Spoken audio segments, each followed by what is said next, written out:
ഞാൻ അവിടെ എത്തിയപ്പോൾ അവൻ പോയി. ഞാൻ അവിടെ എത്തിയപ്പോൾ അവൻ പോയിക്കൊണ്ടിരിക്കുകയായിരുന്നു. ഞാൻ അവിടെ എത്തിയപ്പോൾ അവൻ പോയിട്ടുണ്ടായിരുന്നു. ഈ 3 സെന്റൻസ് എങ്ങനെയാണ് ഇംഗ്ലീഷിൽ പറയാമെന്ന് നമുക്ക് നോക്കാം. അല്ല, ആദ്യത്തെ സെന്റൻസ് ആണ് ഞാൻ അവിടെ എത്തിയപ്പോൾ അവൻ പോയി. അപ്പം ഞാൻ അവിടെ എത്തിയപ്പോൾ എന്ന് പറയാനായിട്ട് എത്തിയപ്പോൾ എന്നാണല്ലേ. അപ്പം നമ്മൾ എങ്ങനെയാ പറയാം? വെൻ ഐ റീച്ച്ഡ് there, അവിടെ എന്നുള്ളത് there.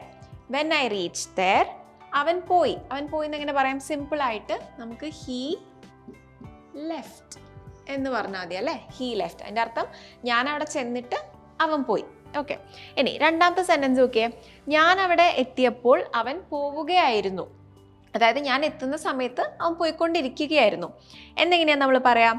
സെയിം തന്നെ. വെൻ ഐ റീച്ച്ഡ് there, എത്തിയപ്പോൾ എന്താ സംഭവിച്ചത്? അവൻ പോവുകയായിരുന്നു അല്ലെങ്കിൽ പോയിക്കൊണ്ടിരിക്കുകയായിരുന്നു. അതിന് നമ്മൾ എങ്ങനെയാ പറയാം? നടന്നുകൊണ്ടിരിക്കുന്ന ഒരു ആക്ഷൻ ആയിരുന്നു അല്ലേ. അപ്പോൾ when I reach there, he was leaving എന്ന് പറയാം. he was leaving, past continuous. Okay. അടുത്ത സെന്റൻസ് നോക്കിയേ. ഞാൻ അവിടെ എത്തിയപ്പോൾ അവൻ പോയിട്ടുണ്ടായിരുന്നു. അതായത് ഞാൻ അവിടെ എത്തിയ സമയത്ത് അവൻ ഓൾറെഡി പോയിട്ടുണ്ടായിരുന്നു എന്ന് നമ്മൾ എങ്ങനെ പറയും?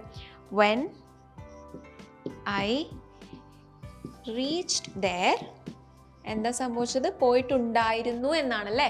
ഉണ്ടായിരുന്നു എന്ന് പറയാനായിട്ട് നമ്മൾ എന്താ യൂസ് ചെയ്യുക? ഹാഡ് ആണ് യൂസ് ചെയ്യുക. അപ്പോൾ when I reach there, he had left. Had കഴിഞ്ഞിട്ട് V3 ഫോം.